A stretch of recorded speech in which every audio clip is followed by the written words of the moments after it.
මම කැමති මීළඟට මේ ගෞරවාන්විත මොහොතේ අපේ විශේෂ ආරාධිතයා, අපේ ප්‍රධාන ආරාධිතයා, ඒ වගේම අපි බොහොම ආදරෙන් කියවන, අපි බොහොම ආදරෙන් ගරු කරන අපේ මේ මහාචාර්යතුමන්ට අවස්ථාව සකස් කර දෙන්නට. එතුමාගේ කෘති කීපයක ගෞරවයක් අපි ලබා දිය යුතුයි අනිවාර්යයෙන්. රාජ්‍ය සම්මාන මම දැන් නිදමි.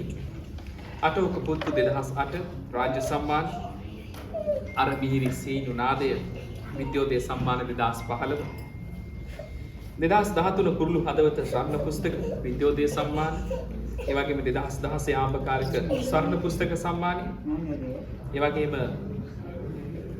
ඉන් එහාට ගෙන් පස්සේ රතු ඉරි අඳින අත දුවන වට්ටියා සහ හිනා වෙන ටිකිරා මේ ඔහුගේ නිර්මාණ. ඒ වගේම ඔබ කියවුවද දන්නේ නැහැ 69 ලක්ෂයක් වෙනත් අදහසක ඉඳිද්දී 70 ලක්ෂෙන් එකක් කියලා එතුමා නිර්මාණය කරනවා. එතුමාගේ අදහස ලියනවා. එතුමා මේ පරිවර්තනය පිළිබඳව, සමාජ පරිවර්තනය පිළිබඳව, සමාජයේ යායුසේ කොතනද කියන කාරණාව පිළිබඳව තාමත් නිවැරදිව ඒ මහා විඥානයක් ජානගත කරනවා අපේ හදවත්වල. ඉතින් ඒ ගෞරවයන් ඒ සියල්ල පෙරදරිව අපිව හදන, අපිට මඟ කියා දෙන, අපි වෙනුවෙන් ලියන, අපි වෙනුවෙන් කතා කරන, අපි වෙනුවෙන් මේ වෙහෙසෙන ඒ මහාචාර්යතුමන් අපි තාමත් ගෞරවයෙන් ආරාධනය කරනවා. පේරාදෙණිය විශ්වවිද්‍යාලයේ සිංහල අධ්‍යනාංශයේ මහාචාර්ය ලියනගේ අමරකීර්ති මැතිතුමනි, ඔබතුමන්ට බොහෝම ගෞරවයි.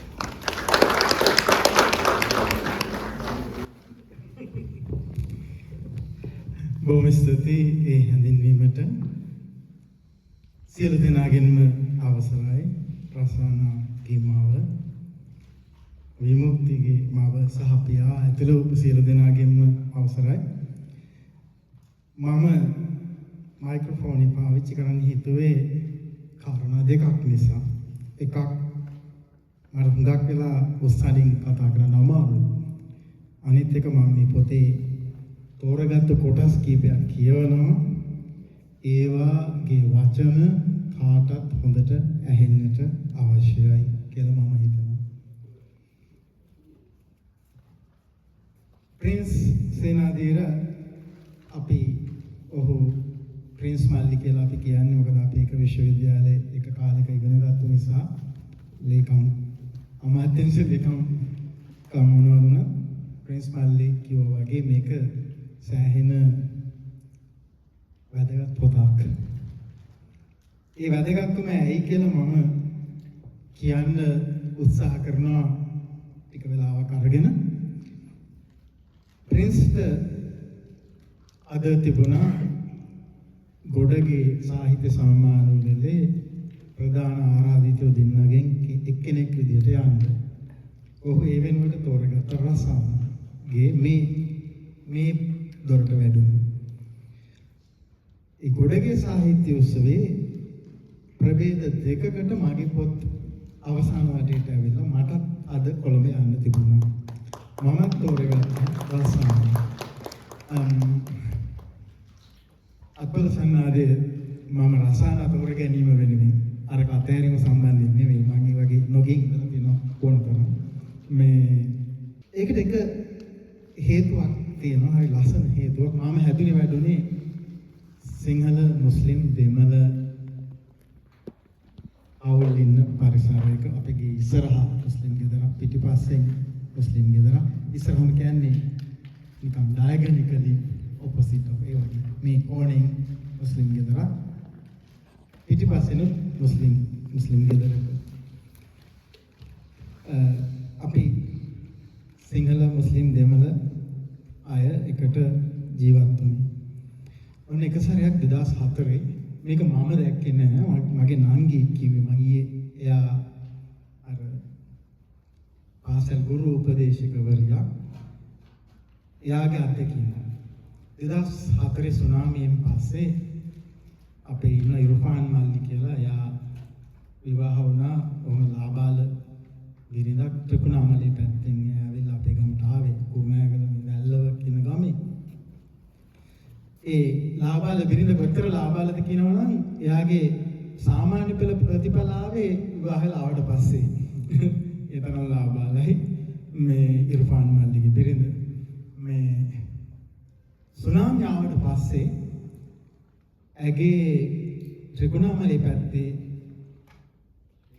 ආසන්න පවුලේ නෑදෑයෝ විතරක් නෙමෙයි විස්තෘත පවුලේ නෑදෑයෝ ඇවිල්ලා මේ ඉරුපාන් මල්ලි සමේ නංගී ඉන්න පොඩි ගෙදර හිටිය සෑහෙන කාලයක් සුනාමි ඉවර වෙලා ආයෙ ගෙවල් හදාගෙන ආපහු යනකම් දවසක් අපේ නංගී ඉස්කෝලේ කාලේ ගුරුවරියා ඉස්කෝලේ ඇවිල්ලා එනකොට දවල්ට එහෙම කාලා ගෙදර කට්ටිය කජු ගහක් තියෙනවා මෙදුලේ කජු ගහ යට කාමර දෙකක් විතර තියෙන පොඩි ගෙදරක් අර සුනාමියෙන් ඊළවට පත් වෙලා ආපු නෑදෑයෝයි ඉරුපාන් මල්ලි ඒ නංගිගේ නම හරියට මතක නෑ දැන් ඉන්නවා ඊට පස්සේ අපේ නංගි දැකලා කතා කරලා නංගි වැට ගාවට ආවා කතා කරලා මේ ඇහුවා අපේ නංගි අහනවා මේ ඔක්කොම නෑදෑයන්ට නංගි ඉඩ තියනවාද ගෙදර ඉඩ ඇද්ද කියලා අක්කේ ගෙදර නෙමෙයි ඉඩ තියෙනවනේ මෙතනනේ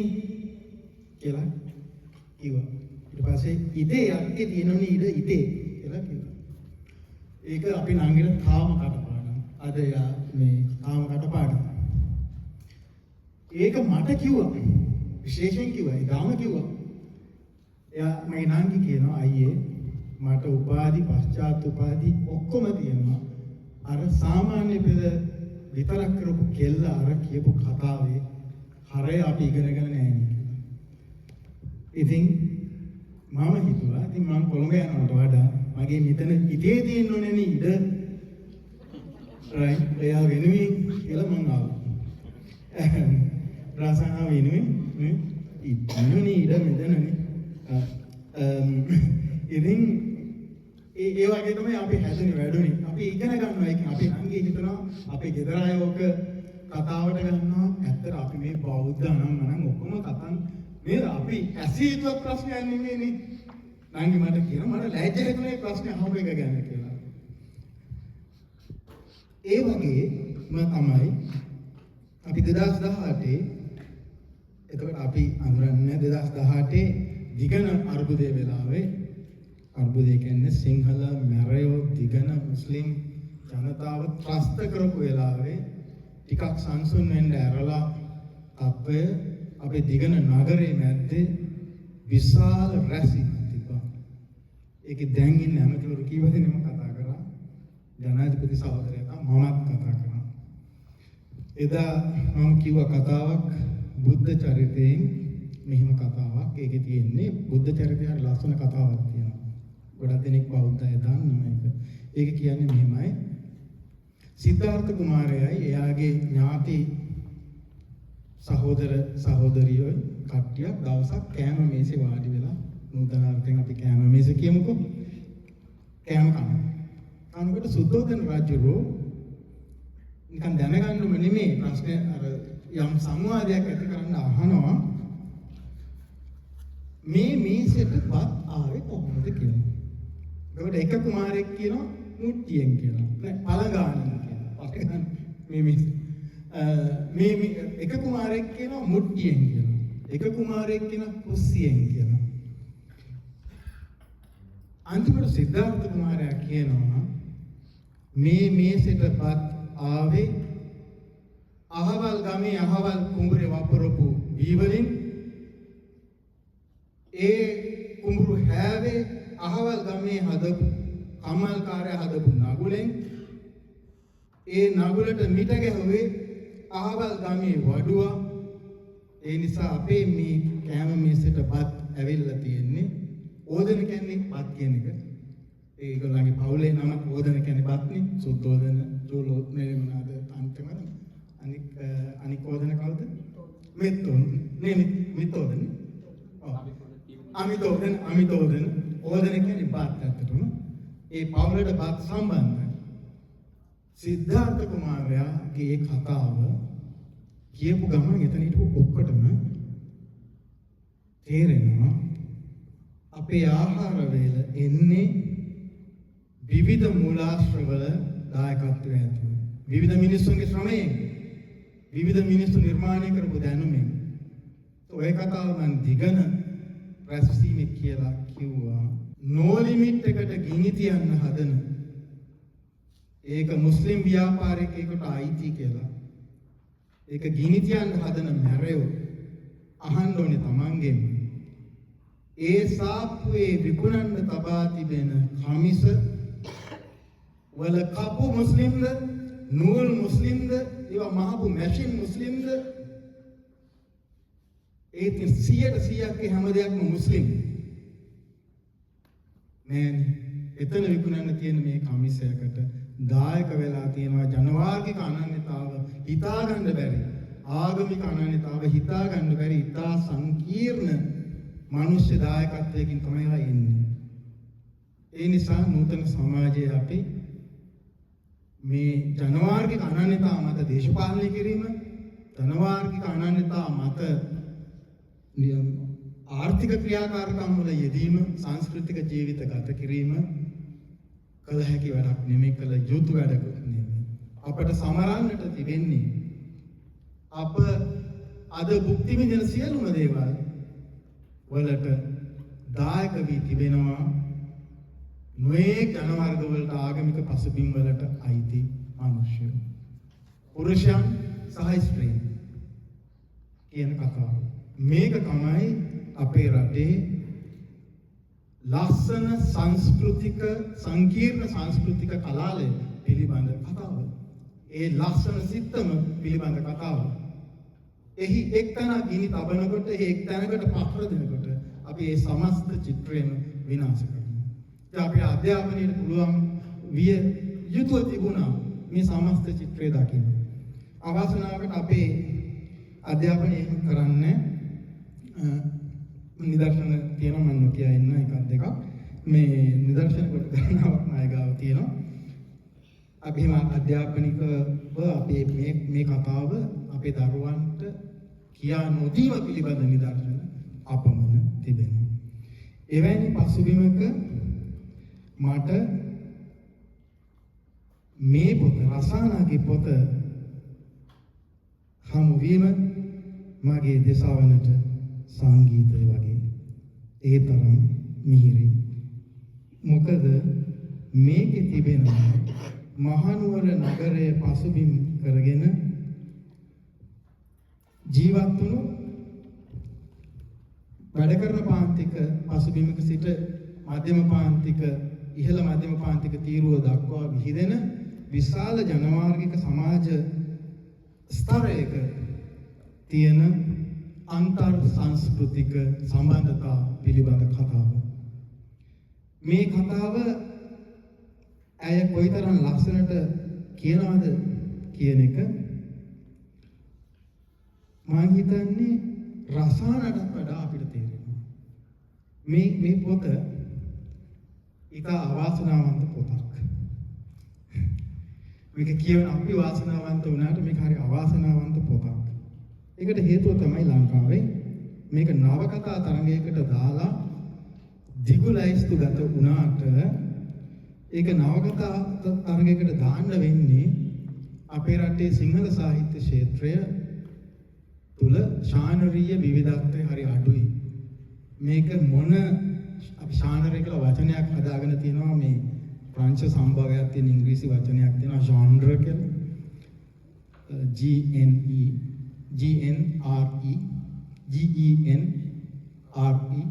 right genre. ඒක මියුසික් වලින් එන්නේ ප්‍රංශ වචනයක් genre. අපි ඒක ශානරය කියලා හදාගෙන තියෙනවා. මේක නවකතාව නැමැති ශානරීය ප්‍රභේදයට දාන්න බෑ. නමුත් අර තරඟ අත්පිටපත් තරඟෙම තියෙන්නේ ශානරය යටතේ නිසා ඔබට සිද්ධ වෙනවා ඉදිරිපත් කරන්න.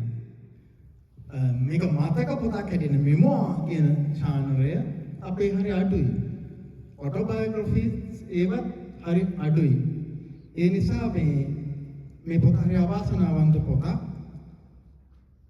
අර නීට්ව වෙන් කරපු ශානරයකට මේක දාන්න බෑ. මේක නවකතාවක් හැටියට කියවන්න පුළුවන් බව ඇත්ත. ඒක වෙනම කතාවක්. නමුත් ඒක හරියටම වැටෙන්නේ නැහැ. ඊළඟට මේ පොතේ තව තියෙනවා මම කියවන්න දැන් කීපයක් ලකුණු කරගෙන තියෙනවා. මම ටිකක් අතාරින්න වෙලාව ඉතුරු කරගන්නත් එක්ක දැන් සමහර දැන් ඇත්තටම ෆ්‍රෙන්ඩ්ස් කියවුවා. මම එක ඡේදයක් විතරක් කියවන්න මම ඡේද 3ක් ලකුණු කරලා දෙන එකක් කියවන්න. වෙලාව විතර කරගන්න. මට මා ගැන තියෙන පැරණිම මතකය කිතුණු දේවස්ථානයක පැත්තකින් තිබුණු පෙර පාසලක සිද්ධි. උසට උසේ තිබුණු හීනි සුදු පාට පඩි පෙළ කෙලවර වුණ සාලේ වාඩි වෙලා ඉන්න සුදු ඇඳගත්තු සිස්ටර්ලා දිහා පඩි පෙළේ පහළ ඉඳන් ගොඩක් වෙලා බලන් හිටියා මතකයි.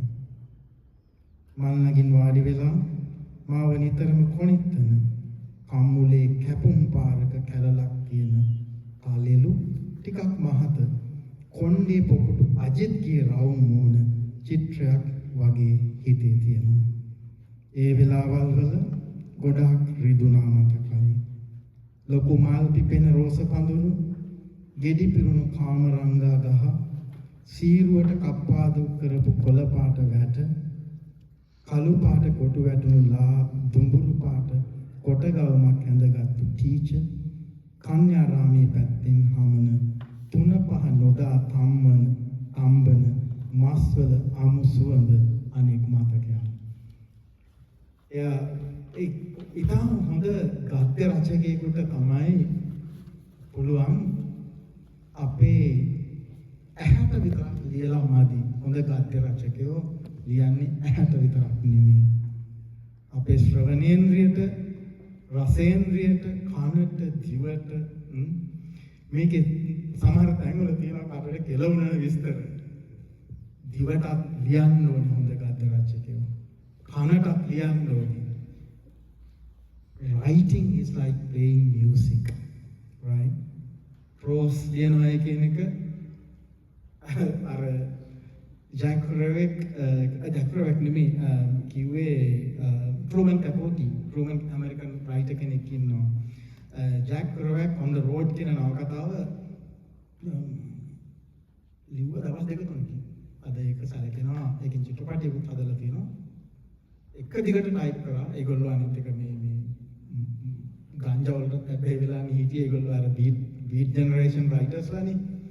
එළි වෙනකන් ලියලා දවස් දෙක තුනකින් නවකතා ඉවර කරා on the road.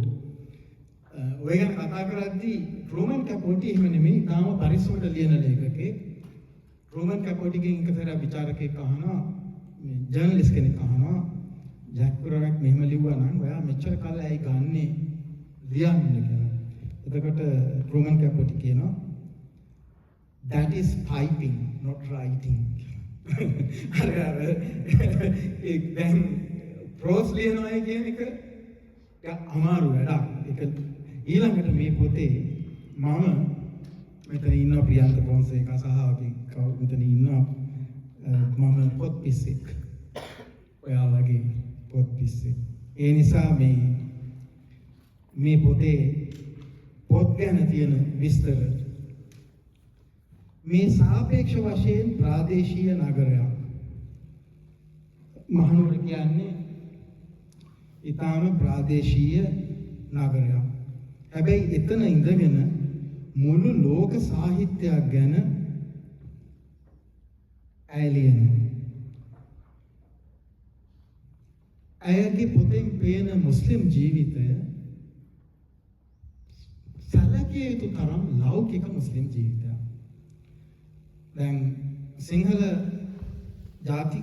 ජාතිකවාදය සහ ජාතිවාදය දෙකේම විශේෂයෙන් ආගම්වාදය නැග්මත් එක්ක අපි මුස්ලිම් ප්‍රජාව තල්ලු කරලා තියෙනවා සාධාරණ හේතු අනුව එක්තරා ආගමික වාදයක් කරා.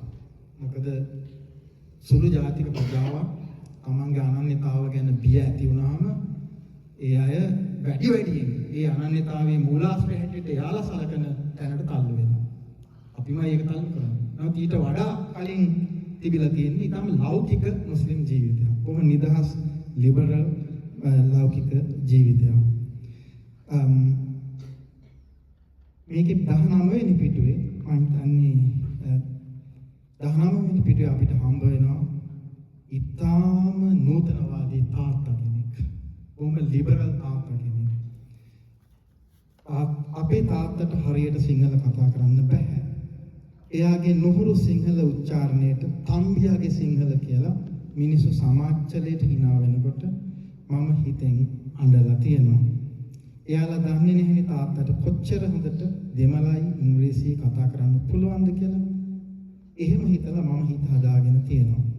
අපේ නෑදෑ ළමයි වැඩි හරියක් ඉගෙන ගත්තේ දෙමළ මාධ්‍යයෙන්. ඒ විදිහට යන අතරේ එක තැනක කියනවා මේ රටේ ප්‍රධාන භාෂාව සිංහල. ඒක නොදැන හිටියොත් ළමයින්ට ජීවිතේ අමාරු වෙයි තාත්තා කිව්වා. දැන් මේ වාක්‍යයේ යටි මම ඉරක් ගහලා තියෙනවා මුස්ලිම් තාත්තා කෙනෙක් තමන්ගේ දරුවන්ට කියනවා ප්‍රධාන භාෂාව සිංහල ඒක නොදැන හිටියොත් ජීවිතේ අමාරු වෙයි කියලා. ඒක තාත්තා කෙනෙක් හැටියට සුළු ජාතික තාත්තා කෙනෙක් හැටියට ඒ අවවාදය සහ ඒ දැක්ම හොඳ වගේම රටක් හැටියට අවාසනාවන්ත අවවාදයක්. රටක් හැටියට එවැනි අවවාදයක් තාත්තෙකුට දෙන්න සිදුවීම අවාසනාවන්ත තත්ත්වයක්. ඒක අපිට වෙනස් කරගන්න පුළුවන් වෙලා තියෙනවද කියන එක ගැටලු සාගතයි තාමත්. නමුත් ඒක ඇත්ත. භාෂා තුනම ඉගෙන ගන්න මම තා පොඩ්ඩකින් ඒකට එනවා. ළමයි ඇයි කොට ගවුම් අඳින්නේ? ඇයි ඔළුව වහන්නේ නැත්තේ? ඒක අපේ සංස්කෘතියට විරුද්ධයි. අහල පහල මිනිස්සු කිව්වා. ඒක ළමයින්ගේ කැමැත්ත. හිතේ සතුටක් නැති සංස්කෘතියක් මොකටද? තාත්තා ඇහුවා. ඒ ඕකනේ අපි කල්චරල් ස්ටඩීස් කියලා කැම්පස් වල උගන්වන්න හදන්නේ. එහෙම තාත්තා කෙනෙක් ඉන්නවා නේද? දැන් විශ්වවිද්‍යාලේ කොච්චර අමාරුද කියලා හිතන්නකෝ. ඒක මම තා පොඩ්ඩකින් ටිකක් අත්දැකීම් ටිකක් කියන්න තුට්ටක්. හිතේ සතුටක් නැති සංස්කෘතිය මොකටද? මේ ප්‍රශ්නේ ශ්‍රී ලාංකික පුරවැසියන්ගේ හෘද සාක්ෂියේ නිරන්තරයෙන් දෝංකාර දිය යුතු ප්‍රශ්නයක්. නේද? කල්චර් තියෙන්නේ මොකටද? හිර වෙන්නද? වඩා හොඳ ජීවිතයක් සාක්ෂාත් කරගන්න නෙමෙයිද සංස්කෘතිය තියෙන්නේ? සංස්කෘතිය සැබවින්ම තිබිය යුත්තේ ආත්ම සාක්ෂාත්කරණය සඳහා. අර වචනය self realization. self කියලා කියන්නේ realize කරගත යුතු දෙයක්, සාක්ෂාත් කරගත යුතු දෙයක්. උපතින් අරන් ඉන්න එක නෙමෙයි, වගා කරගත යුතු දෙයක්. ඒ වගාවට දිරිදෙන රටක් සංස්කෘතියක් අධ්‍යාපනයක් තියෙන්න ඕනේනේ. හිර වෙන්න නෙමෙයිනේ. ගැහැණු ළමයින්ට උගන්වන්න වියදම් කරන්නේ මොකටද? කොහොමදත් වෙන්නේ ගෙදර දොරේ ළමයින්ගේ වැඩ කරන්නනේ. පවුලේ හිතවත්තු කිව්වා. මගේ ළමයි එහෙම නැහැ තාත්තා කිව්වා.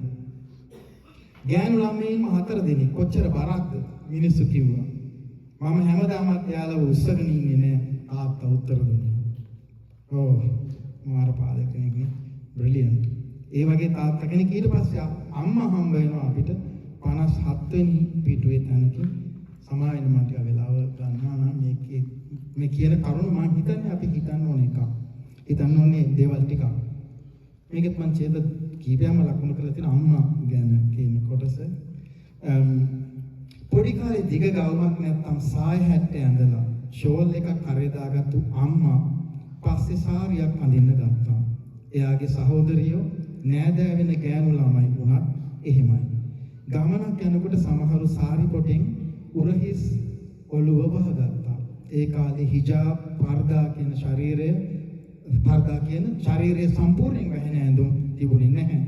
පස්සේ කාලෙක අරාබිකරයෙන් ඒ ඇඳුම් ආවම සමහර නෑදෑයෝ අසල්වැසියෝ ඒ තනි පාට විශාල ඇඳුමක් ඇඳත් අම්මා එහෙම ඇඳේ නැහැ. දරුවන්ට අඳින්න කිව්වෙත් නැහැ. දරුවන්ගේ හිතුවක්කාර විවාහවලදී ආ බොහොම සංසුන්ව හිටියා. මම බඳිනවයි කියලා කිව්වම කොහේ හිටියා සතුටින් ඉන්න. තව කෙනෙක් එක්ක ඉන්නකොට එයාගේ අදහස් වලට ඉඩ දෙන්න. පිටු කොඩුංග ඒකේ හරිම සිංහලවත් තේරුම දෙන වචනයක් මට මතක් වෙන්නේ නැහැ. මම එක්ක තරහ වුණේවත් මාව බදාගෙන අඬලා අපහසුතාවයට පත් කළේවත් නැහැ. මේ වගේ අම්මෙකුයි තාත්තෙකුයි මට හිතේ නැහැ. මූලික වශයෙන් මගේ අම්මයි තාත්තයි සිංහල ටිකක් ජාතිවාදයට ආසන්න ජාතිකවාදී අදහස් ඔළුවේ දරාගත්තු දෙන්නා. ඒ දෙන්න අපේ ඔළුවට දාපු රොඩු බොඩු අයින් කර ගැනීමම මගේ ආත්ම සාක්ෂාත්කරණයේ කොටසක්. ඒ දෙන්න. ඒ කියන්නේ අපි හොඳට හැදුවායි ඔක්කොම හරි. රයිට්? ඒක අපි කියන්න බෑ. අපි දෙම වැඩි හිටියන්ගෙන් අපි ඔළුව වලට වැටෙන රොඩුත් තියෙනවා අති විශාල ප්‍රමාණයක්. ඒගොල්ලන්ගේ ඔළුව වලට ඒ රොඩු වැටලා තියෙන්නේ කල්චර් සංස්කෘතියෙන්. නමුත් මෙතන හම්බ වෙනවා තාත්තෙකුයි අම්මෙකුයි ඊටාම පුදුමාකාර විදිහට ජීවිතය දිහා බලන්න පුළුවන්. මේක තව තියෙනවා මේ පොතේ දැන් මම පොත මේ සංවාදෙට මේ පොතකට වැඩුමට මම එන්න එකතු වුණේ නවරත්න මහත්මයා නිසා. අපේ තියෙනවා මේ OPK මේ සහෝදරයා සහ නවරත්න සහෝදරලා සංවිධානය කරපු අපි වගේ වයසේ අය වැඩි දෙනෙක් ඉන්න ක්‍රිකට් කණ්ඩායම. හැම සෙනසුරාදා ඉරිදම උදේ 7ට අපි ක්‍රීඩා පිටියට යනවා. පොයේ දවසටත් යනවා. එක දවසක නාවේ මට කිව්වා සර් අපි පරණ යාළුවෝ වෙන වෙන ක්ෂේත්‍රවලින් යාළුවෝ මම බැඳලා ඉන්නේ මුස්ලිම් නෝනා කෙනෙක් එයාගේ නංගි පොතක් කියලා තියෙනවා දොරට වැඩුම තියෙන ඉන්න පුළුවන් කියලා. එතකොට නාම කියපු ගම මම දන්නවා නාම අපි හැමලා තිබුණ නැති වුණාට මේ කීර්තියෙන් එයාව දන්නවා. Right? I knew her by her fame. දැන් ඒක තමයි අපි එකතු වෙලා ආවේ. දැන් මේකේ සාහිත්‍ය රසිකාවියක් විදිහට දැන් පොත කියවගෙන යනකොට නවයේක සම්බන්ධ හින්දලා මම ආවට අපි දෙන්න කවදාවත් හම්බෙලා නැති වුණාට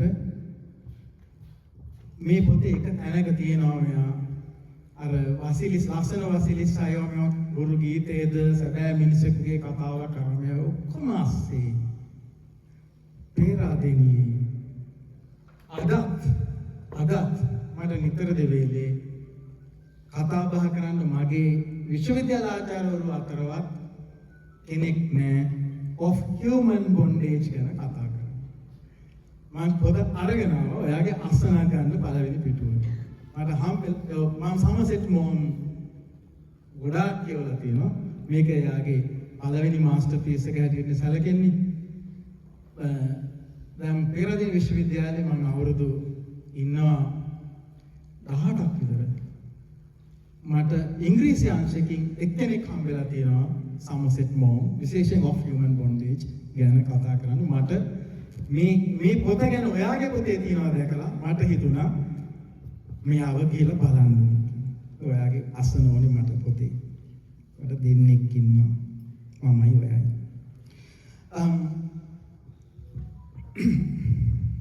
අවසාන කොටස තව කටිවල තියෙන මේ පොතේ කියන්නේ ඇත්තටම.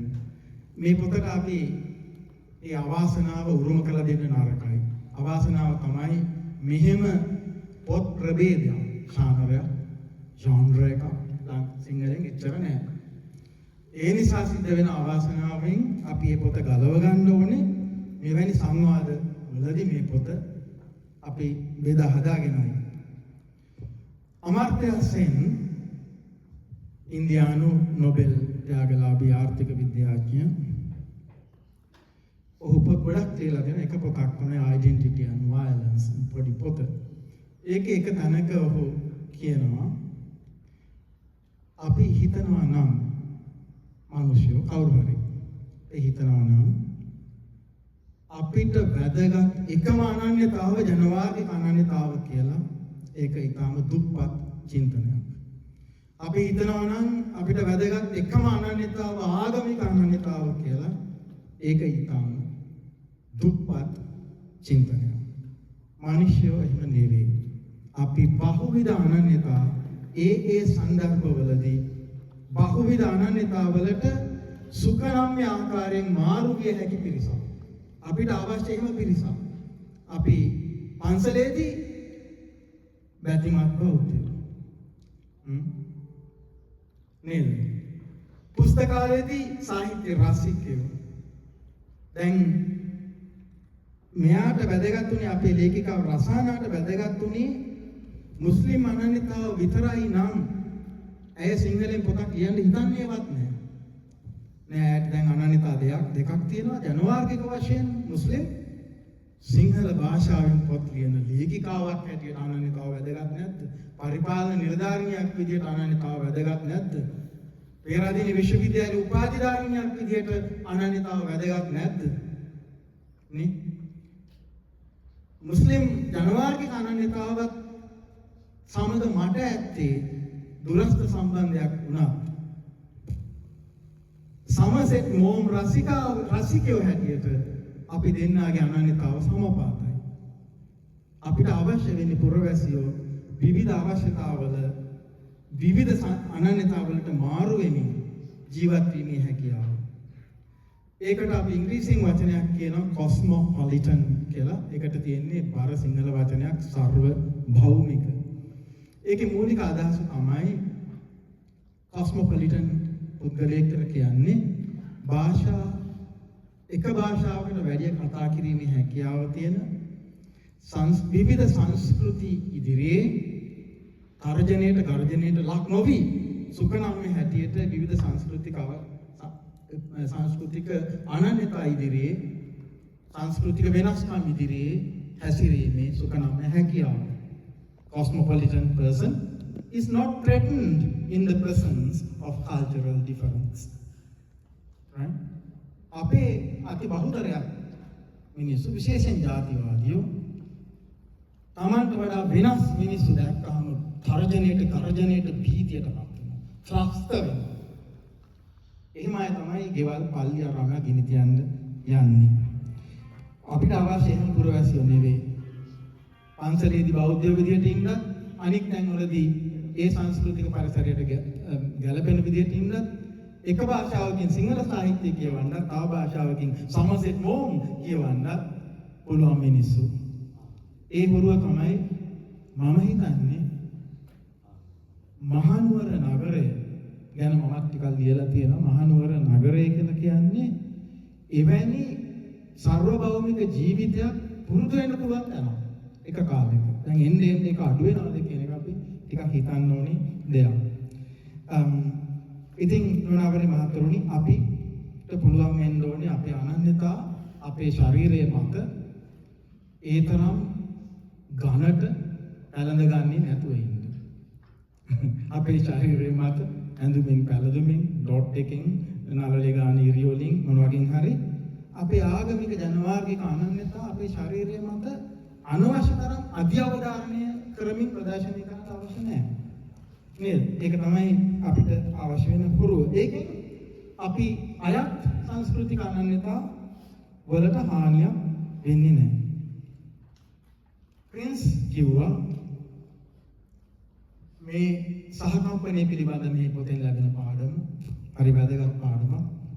සංස්කෘතික අනන්‍යතා බහුවිධ සංස්කෘතික අනන්‍යතා පිළිබඳ පාඩම හරි වැදගත්. අන්තර් සංස්කෘතික ජීවිතය පිළිබඳ පාඩම හරි වැදගත්. හැබැයි අපි සිංහලයෝ බහුතර සිංහල විශේෂයෙන් මම සිංහල බෞද්ධ නිසා මේ කියන්නේ අපි පරිසම් විය යුතු දෙයක් තියෙනවා. අපිට දැනෙනවා නම් මුස්ලිම් පිරිමියෙක් එක්ක සිංහල පිරිමියෙක් එක්ක විවාහ වුණු මුස්ලිම් ස්ත්‍රියට ගරු කිරීම පහසුයි වගේ අපට දැනෙනවා නම් ඒක භයානකයි.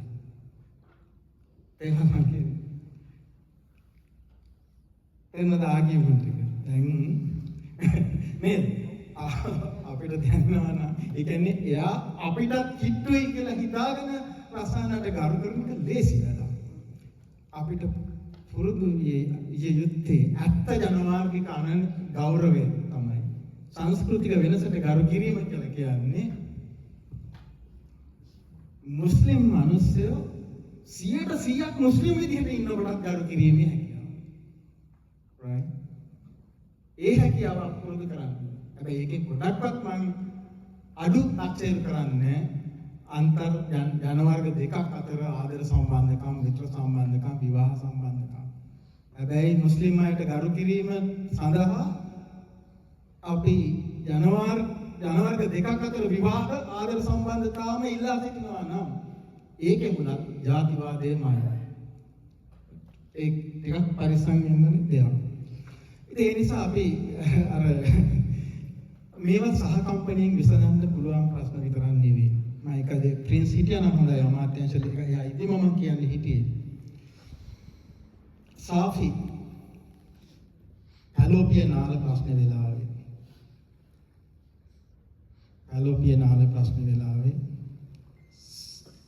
වෛද්‍ය සාෆි ත්‍රස්තවාදී ජන සංහාරකයෙක් කියලා කුරුණෑගල නගරේ මගේ ගමේදී ඒකට කියන්න ඕන කරන වෛද්‍ය සහ ව්‍යුහමය පහසුකම් සපයපු වෛද්‍යවරයා අද පේරාදෙණියේ ශික්ෂණ රෝහලේ අධ්‍යක්ෂකයි.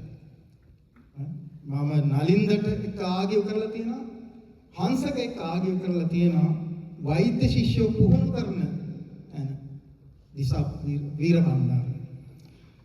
ඒ කියන්නේ සාපේට විරුද්ධව අර දේශපාලන උද්ඝෝෂණේ යනකොට ඒක පිටිපස්සෙන් ඉඳලා ඒකට ගිනිගෙඩි දුන්නු කුරුණෑගල රෝහලේ අධ්‍යක්ෂකවරයා අද මෙතන වෛද්‍ය ශිෂ්‍යෝ පුහුණු කරන තැන. එවැනි මිනිසුන්ට ව්‍යුහමය රාජ්‍ය රැකවරණයක් ලැබෙනකොට දැන් එයා සද්දනතු ඉන්න බය ඇත්ත. රසායනල වගේ අය පොත් ලක්ෂයක් ලිව්වත් ව්‍යුහමය වශයෙන් ඒකට අභියෝග කරන්න අමාරුයි. නේද? අපිට අවශ්‍ය වෙන්නේ වෛද්‍යතුමනි ඇයි ඔබතුමා ඒ ජාතිවාදී ඒකට සහාය දෙන්නේ? මාලියදේව බාලිකා විද්‍යාලයේ තවමත් ප්‍රසිද්ධිය සමාවරගෙන නැහැ සාපිය දුවගේ. අම්මා ඉස්කෝලේ අතරලා ගියා. ඊට පස්සේ ජනග්‍රාහී විද්‍යාලයට විශ්වවිද්‍යාලයට තේරෙනවා පස්සේ කාලෙක. පාසලේ ඉන්න බැරි තත්ත්වයක් ඒ දරුවට ඇති වුණා. සමාවෙල්ලුවේ නැහැ. දාස කුරුණෑගල නගර ශාලාවේ මේ වගේ සම්මන්ත්‍රණයකදී මම කිව්වා කුරුණෑගල නගරයේ ශිෂ්ට වෙන්න නම් මාලියදේව බාලිකාවේ අලුත් විදුහල්පතිවරිය වෛද්‍ය සාපි පවුලෙන් සහ මුස්ලිම් ප්‍රජාවෙම සමාවෙල්ලිය යුතුයි. ඒකයි මොන්නේ නැහැ. ඒ නිසා මම නම් මේ සාහිත්‍ය කලාව ඇතුලේ මේ වගේ දේවල් කතා කරන්නේ සුභවාදී හැඟීම් නැතුව ජීවත් වෙන්න අමාරු නිසා සමාජය ව්‍යුහමය වශයෙන් පරිවර්තනය කරන්න ලේසි කියලා හිතාගෙන නෙමෙයි. එහෙම වෙලාවට වැඩියෙන් අවශ්‍යයි රසානා ගෆූර් වගේ අය ලියන්න පොතකට සිංහලෙන් විශේෂයෙන් බොහොම ස්තුතියි.